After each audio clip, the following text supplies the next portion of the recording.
Hey everyone, and welcome back to the Jack and Ian show. We have a super exciting episode today for you as we're joined by a very special guest, and that is Golden State Warriors announcer Bob Fitzgerald. Bob began working with the Warriors in 1993 as a play-by-play broadcaster, and he has been working with CanBR Radio in San Francisco as well. He then spent 26 years broadcasting for the Olympic Games in water polo, basketball, and swimming. And not to mention, he was also awarded the Emmy for Best On-Camera Play-by-Play Sports for Northern California in 2007 and 2014. And lastly, and most importantly, he is a fellow graduate of Serra High School in San Mateo, California. So, Bob, we're so glad to have you here today with us, and welcome. Yeah, no, I'm glad to do it for sure. So just getting into it, I do want to ask you. So, firstly, you've accomplished so much in your career in sports broadcasting, and so I would just like it. I would love for you to just tell us what it's been like for you, and just talk to us about your journey as a broadcaster. Well, I mean, my dad worked as an electrician at Comiskey Park in Chicago, which is where the White Sox played. And so to go to the ballpark with my dad and see baseball players, and I played Little League and, played competitive baseball like everybody else, but then there were two old guys that were kind of hanging on the field, Harry Carey and Jimmy Pearsall. And it was like, well, they're the broadcasters. And as a very young kid, it was like, what do the broadcasters do? Well, they watch the game and they talk about the game. And then it was like, wait, that's a job? Like that can be a career type of thing. So as a very young guy, I was interested in the broadcasters, both radio and television, for baseball, basketball, football. And that really sparked an interest. It's really all I wanted to do.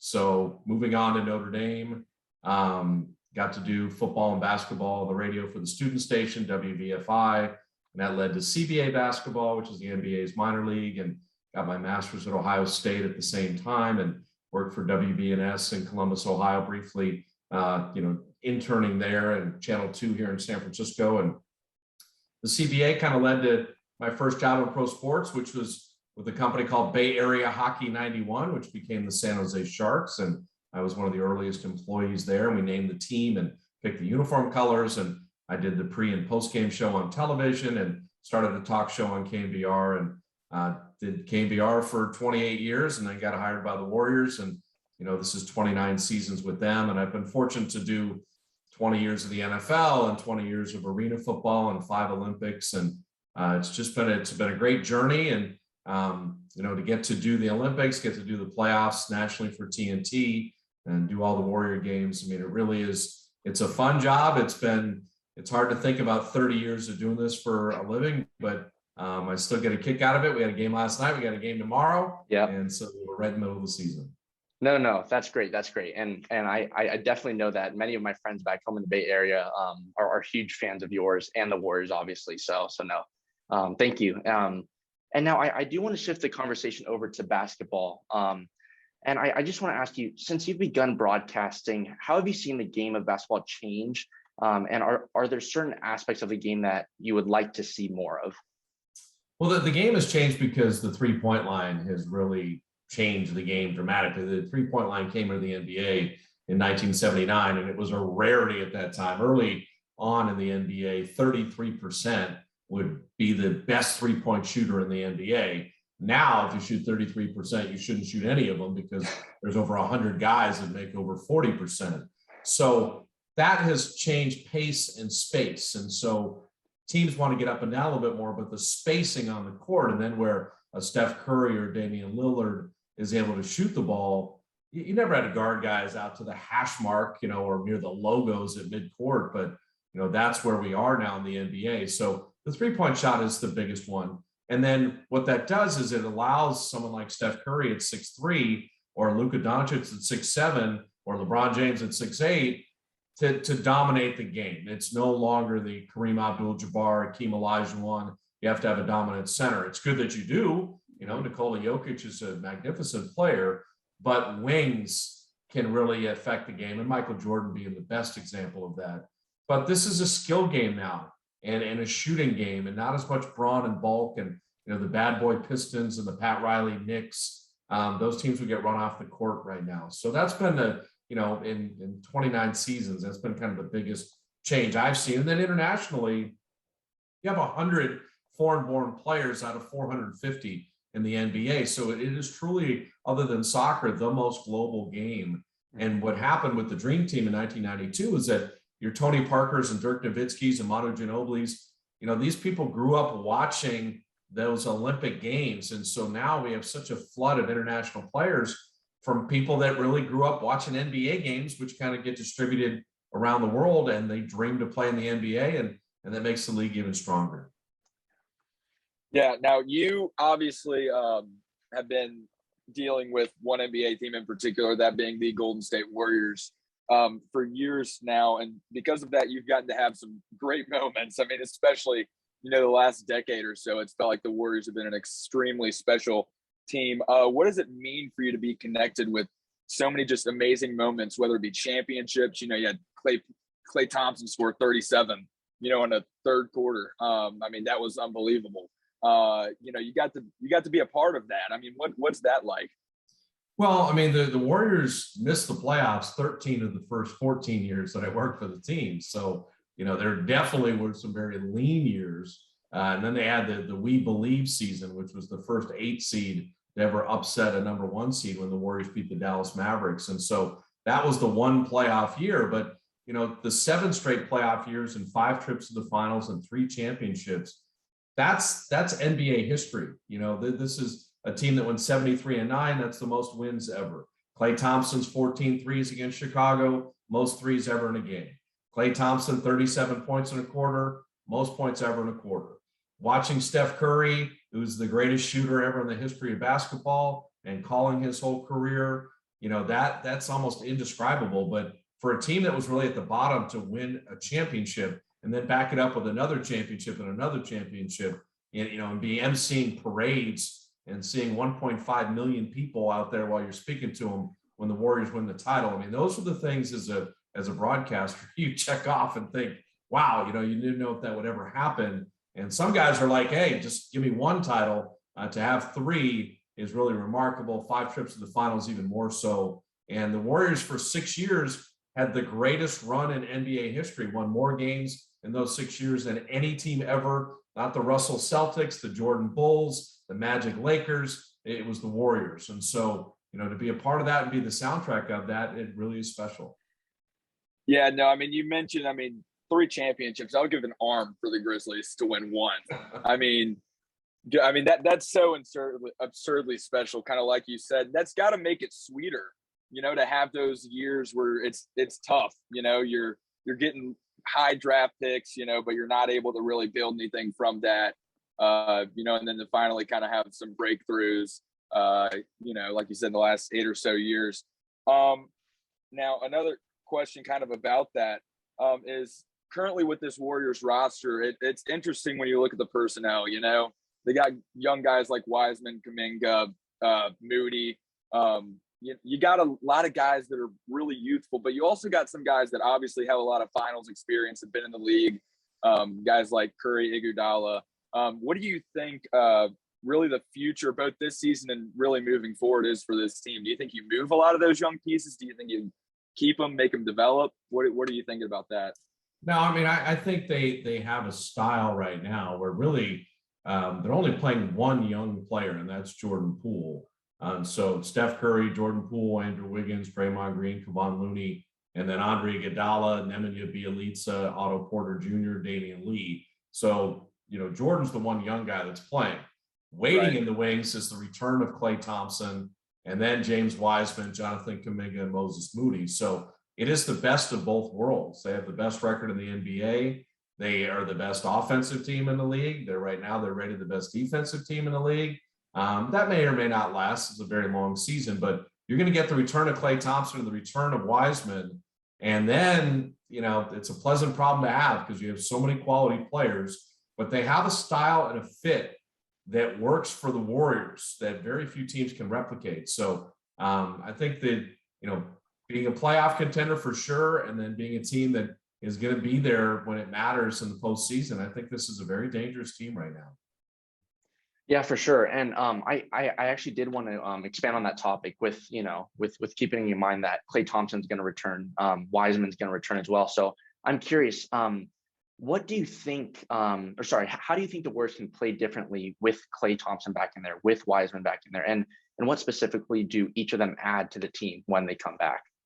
Well, I don't think they'll play that much differently when Klay comes back, because that will go back to Steph and Klay, Wiggins, Draymond, and then maybe Wiseman or Looney at the center spot. But it's still going to be the shooting and spacing of the best shooting backcourt in the history of basketball with Steph Curry and Klay Thompson. Now it's going to be Klay hasn't played in 2 years, so you're going to have to take time to assimilate him. He's not going to play 35 minutes right off the bat. So it gradually will do that. But structurally, what will change is the Jordan Poole will be the reserve off the bench running that second unit, more like a Jordan Clarkson does in Utah. And so you have Jordan Poole and Iguodala as the ball handlers for the second unit. Whether Wiseman or Looney starts will be interesting, because you could play Wiseman with all these veterans and probably accelerate his growth, and then play Kevon when it really mattered because of his experience and his defensive superiority. So it's just two other pieces, same style, same fit, but the talent level ratchets up even more because Klay is so amazing, and I think Wiseman's potential is limitless.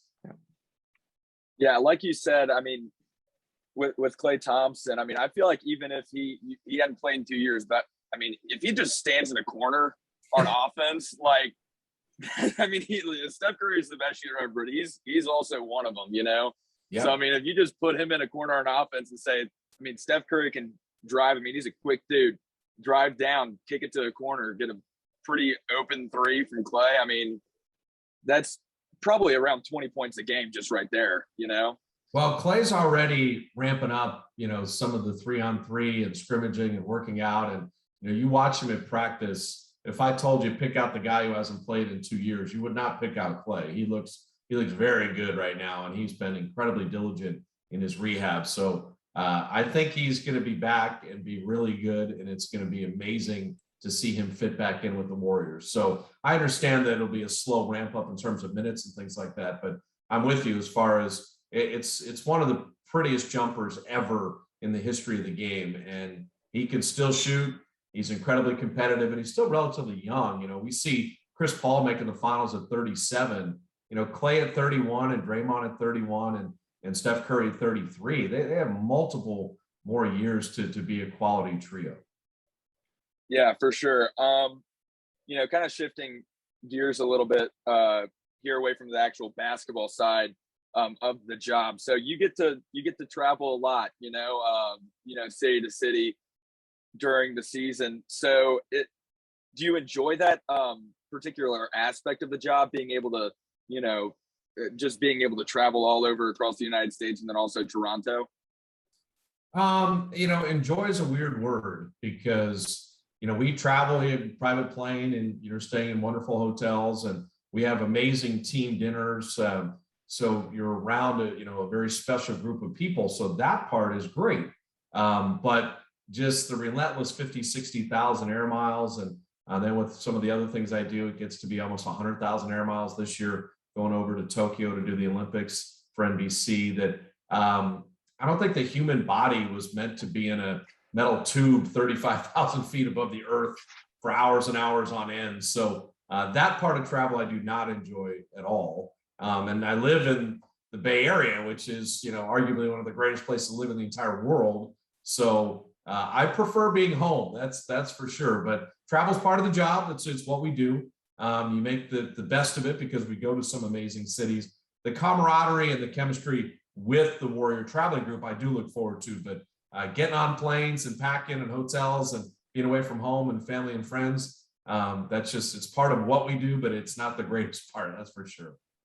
Yeah. At the beginning of the season, is when you get when that schedule comes out, is there any city you kind of circle like, okay, we get to go here, meaning we go to this restaurant or whatever? Is there any particular place, particularly, I guess, with the NBA, where you're like, okay, we get to, that we travel here next week. I'm super excited about that. Well, I was born in Chicago. So for me, and then went to school at Notre Dame. So, for me, every time we go to Chicago, it's fantastic. It's one of the greatest cities in the world. always look forward to that. Same thing with Boston, same thing with New York. When we go to Florida, I usually play Orlando and Miami, together. So that's a golf trip a little bit. Get a big kick out of Dallas. LA, we go a lot because you're playing the Lakers and the Clippers, and got a lot of friends in LA. I have college roommates kind of spread around the country. So, I'll make most of those cities special, but, Chicago, Boston, New York, LA, Florida, Washington, DC, if you get out in the mall and see some of the monuments, there's an amazing World War II museum in New Orleans, so you make the most of it. But Chicago, clearly, I see when they're playing the Bulls, and, do we have an extra day there? And how long are we going to be in Chicago? That's first and foremost for me. So sure. Bob, still on the topic of traveling, I did want to ask you about the 2020 NBA bubble playoffs, and I'm just curious. So those were held in Florida, and so it would be great if you could tell us just a little bit about your experience broadcasting for that short time, and whether or not you actually traveled there, or if you broadcasted remotely. But yeah. No, we went to the bubble. I mean, TNT had everybody go to the bubble, but that level of the pandemic, you were getting tested every single day. The vaccines had not been developed yet. Mm-hmm. And so what they did is they really kind of sealed off. The players were tested, and the referees were tested, the broadcasters were tested, and you were doing it in an empty arena for national TV, for TNT in my case.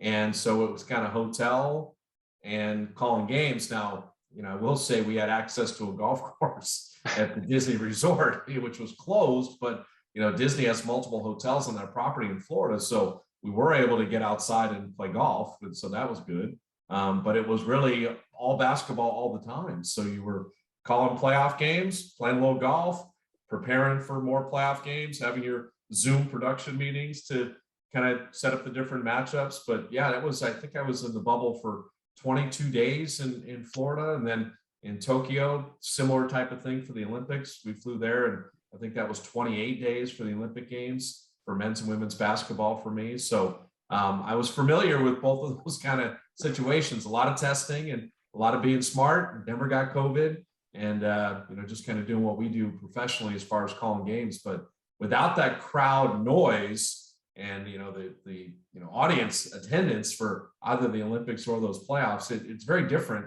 I'm proud to have been a part of that. I'm proud that there were no positive test cases at all in the NBA. They did prove that you could do a whole playoff system if you're kind of medically on top of everything, and the league certainly was. So I'm glad that was part of history for that, but I'd rather not have a playoffs or Olympics do that again. Let's Sure. kind of move forward and get back to more traditional sports. Yeah, definitely. Right. Yeah, and you mentioned there, that bubble having to do all that preparation for games. What's that look like? I mean, just kind of day to day for you. Well, I mean, the NBA, obviously, you're covering every team all the time and getting ready for different matchups. And having nearly 30 years in the league, I'm very familiar with many players that have played for multiple years. The playoffs are all matchups. And so if I had the Houston Rockets, Oklahoma City Thunder game at the time, and that was, okay, Chris Paul versus James Harden and the Rockets. And then, okay, Lou Dort is this good defender. He has been dealing with Harden defensively. At the time, Dennis Schroeder was this elite off the bench scorer for OKC. When were they going to utilize him? What would Houston's counterattack be? Also, the way that Houston and OKC shot threes, there was potential for the most threes attempted ever in a playoff game. So you're kind of looking at the history there. But then I had the Milwaukee Bucks Orlando game that was postponed after Jacob Blake's shooting.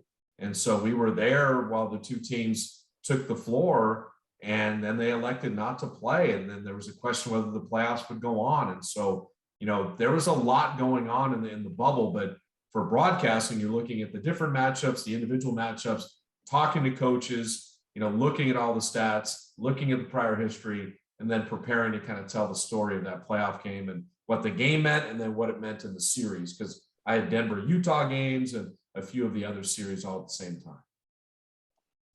Yeah.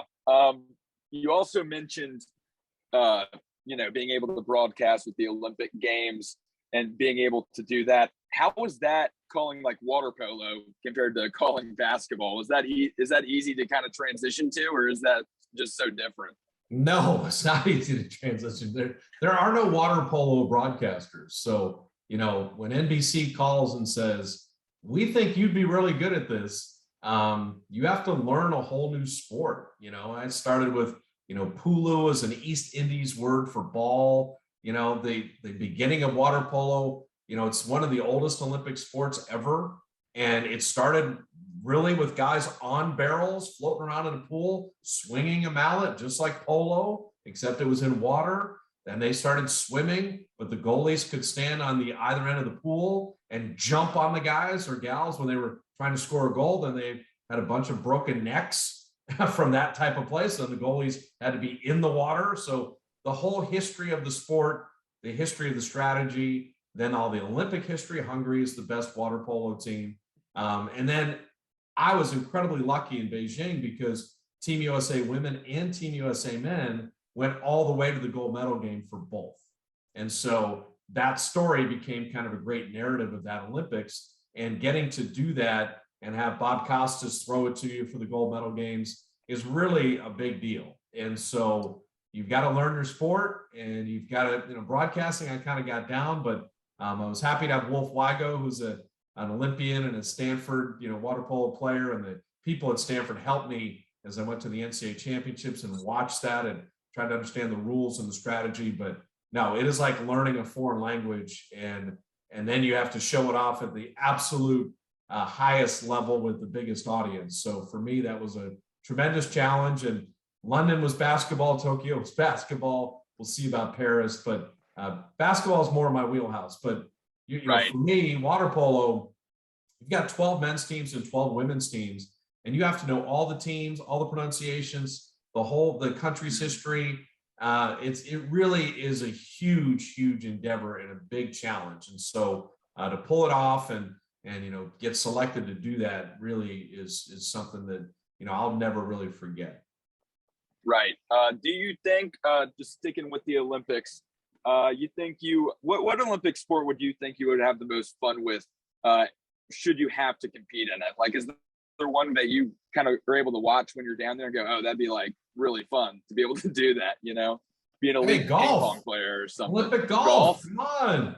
Yeah, no, I mean, golf, ping pong, that would be great. I don't think at my age now, any feats of strength or anything like that wouldn't be in my wheelhouse. So yeah, give me golf or ping pong. That would be good. Although I do like when they do the white water rafting and some of these other ones that are a little more bizarre. That'd be kind of fun to participate in those. And in winter, I wonder, I'd probably be scared to death, but if you could do the luge one time, or the bobsled and be jamming down those tracks at 100 miles an hour, I think if you could just put your fear aside, that would be one hell of a rush for a little while.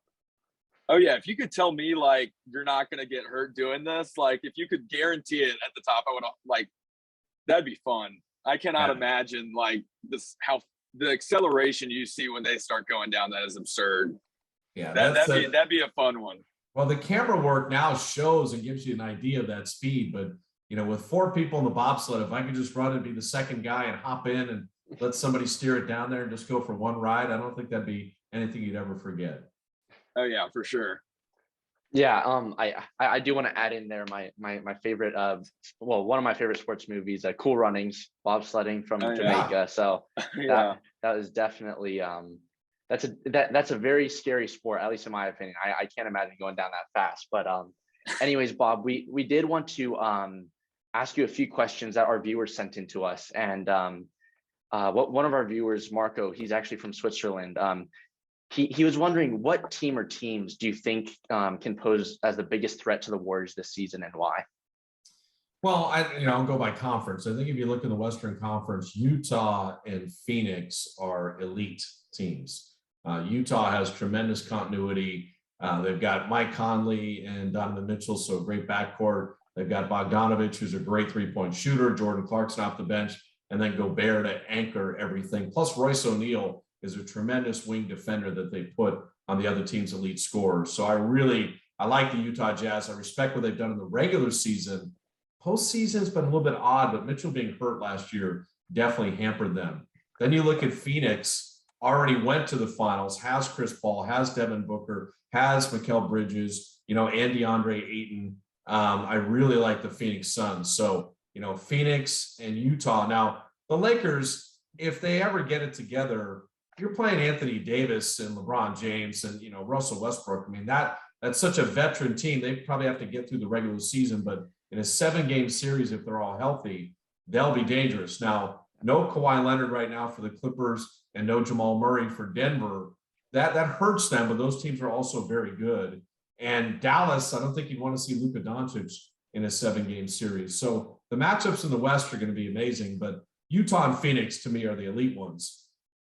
For sure. Yeah, Eastern Conference, Milwaukee would be, they're the defending champs. They, with Giannis, with Brook Lopez, the way Drew Holiday can guard people, they're so deep. They bring guys like Bobby Portis, and Chris Middleton's if he's not the best mid-range shooter other than Kevin Durant, he's that good. Brooklyn with Durant and Harden, if they sort out the Kyrie Irving situation, and Philadelphia is always a sleeping giant too. So, those are the teams, but the difference is the Warriors are in the mix now. That's different, is that last year, hey, making the playoffs or trying to play in tournament, that was fine. But you get Clay back and Wiseman back, and the way the Warriors are playing, they're in the conversation, and they will be, I think, for the next couple of years. Yeah, definitely. And I did want to just ask you this question based off of the Warriors and their past 2 seasons. I think a lot of fans from the outside have been kind of seeing the win-loss column, and over the last 2 years, it hasn't been the standard that it was when they were going to the finals and making it to the playoffs all those years. But I think it was super helpful for the team to actually develop those younger players like your Jordan Pooles.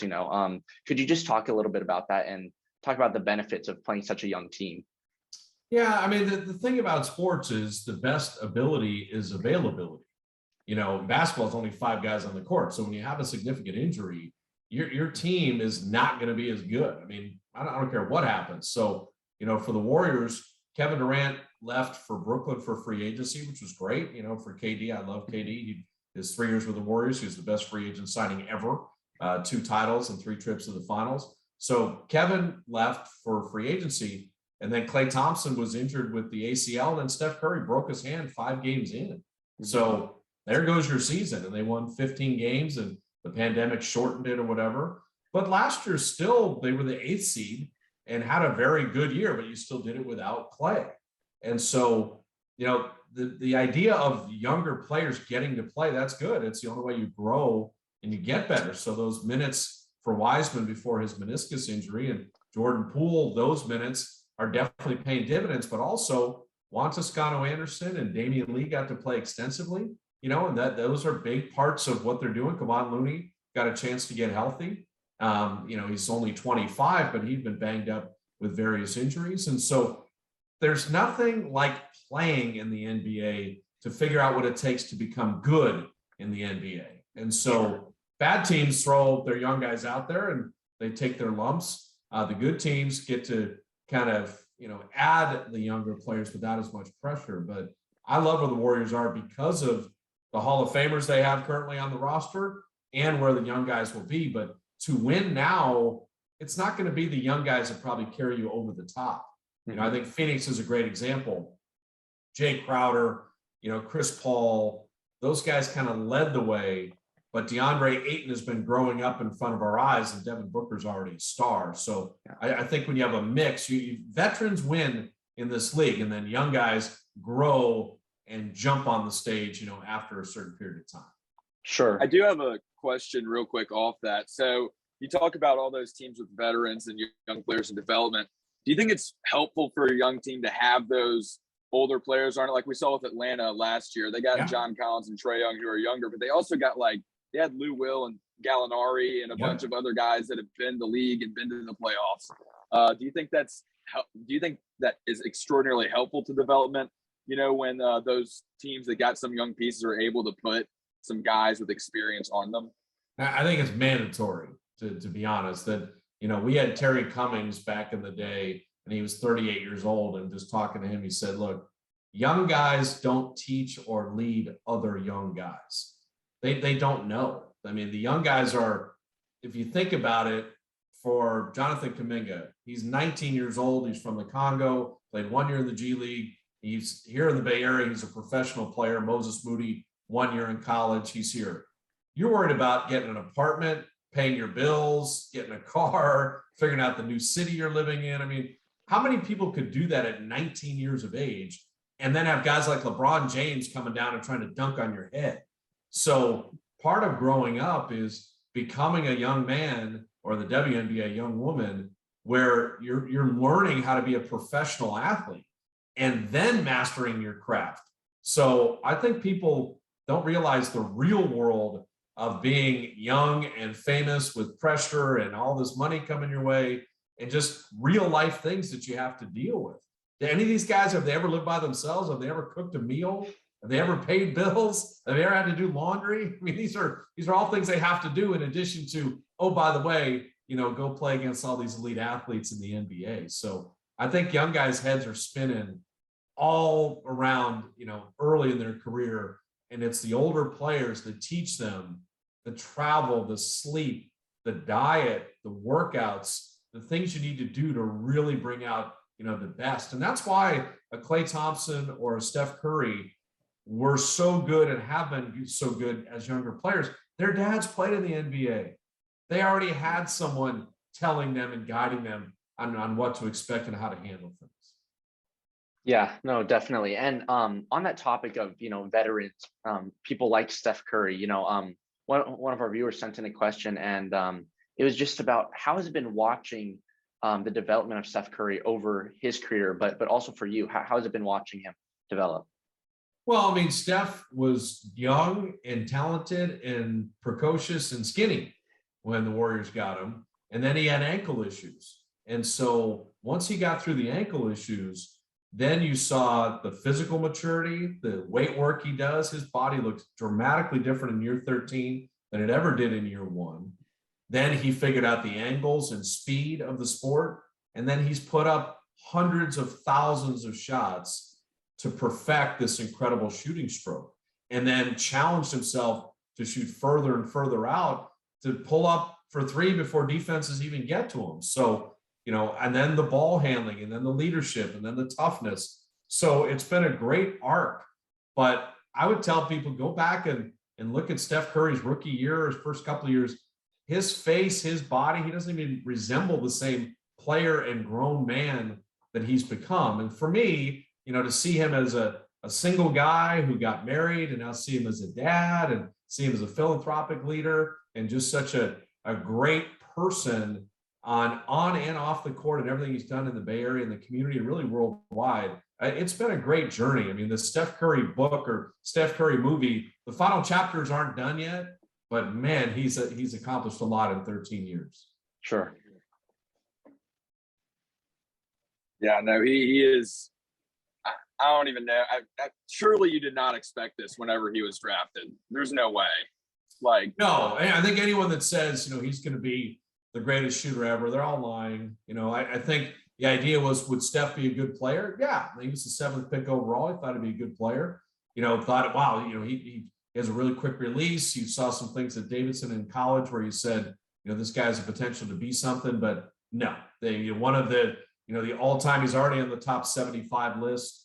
He's going to pass Ray Allen this year for most threes ever. He's already won multiple scoring titles. He's won 2 MVPs. He's the only unanimous MVP to have predicted all that. No, anybody that says they saw all of that coming, it's just like saying I knew Tom Brady would be the greatest quarterback ever when he was drafted in the 6th round. Right. Things like that happen, and it's a credit to those guys that they put their names and faces in the history book. For sure. So now moving on, we did want to get to this last segment of the show, and we're going to throw a few rapid fire questions at you. So stay quick on your feet for these ones. Yes. We're going to start out with, what is your favorite movie? Shawshank Redemption. Shawshank Okay, Redemption. there you go. That's a good one. Yeah. You got a favorite candy? Snickers. Snickers. Snickers. There you go. Snickers are good for sure. Okay, how about a go-to gas station snack?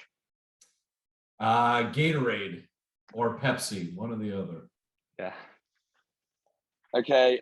You got a favorite musical artist? Bruce Springsteen or U2? That'd be a tie. Okay. There you go. Nice. Okay, how about who is your favorite childhood team growing up? Chicago White Sox, Chicago Bears, Chicago Blackhawks, Notre Dame football. The Chicago Bulls, until we moved to California in 1975, and the Bulls lost in the Western Finals to the Golden State Warriors, which is when I wanted to be the Warriors announcer and have a talk show on KMBR in San Francisco on my 9th birthday. That was what I had said I wanted my wishes to be. And my parents thought I was nuts, but it seems to have worked out okay. Definitely. Yeah, it seems to have worked out about right. Who is the greatest NBA player of all time? This might be a little more than a short answer question, but if you had to name one. You don't need a long answer. The greatest NBA player of all time is Michael Jordan. It's not, I wouldn't say it's not close, because LeBron's longevity is making it a conversation, but Michael Jordan was the MVP of the league, averaged 38 a game, and won Defensive Player of the Year in the same season. So, defense is half the game. And so I think people forget that Jordan, had 200 steals and 100 blocks in consecutive years. No guard does that. Oh, by the way, he was, the superior scorer ever with the highest scoring average. So, Michael Jordan is the best basketball player of all time. LeBron is there, getting there, but it is Michael Jordan, definitively. That is not an argument or discussion. For 30 years in the NBA, I've been around all the great players, talked to all great players. The league's only 75 years old. It is Michael Jordan. Yeah, for sure. One more question here. Fate of the universe on the line, death ray pointed at the earth. Who is taking the last shot for the Warriors this season? Iguodala or Steph Curry? Steph Curry. There you go. Now Andre would make it under a pressure situation, but if I got Steph or Clay, the universe is in good hands. Yeah, there you go. Yeah. Good to hear it. Anyways, Bob, thank you so much for coming on to our show today. We really appreciate your time, and we really appreciate you just coming on to our show, helping us grow our brand. For the folks at home, that is going to be the end of the show. But we do want to say thank you so much for the continuous support. Definitely tune in tomorrow night for the Warriors game. You'll definitely hear Bob Fitzgerald calling that game and the rest of the ones. But yeah, thank you so much for the continuous support. And Jack and I will be back on Tuesday with another show. See you guys later. All right, guys, I appreciate it. Take care. Take care. Thank you.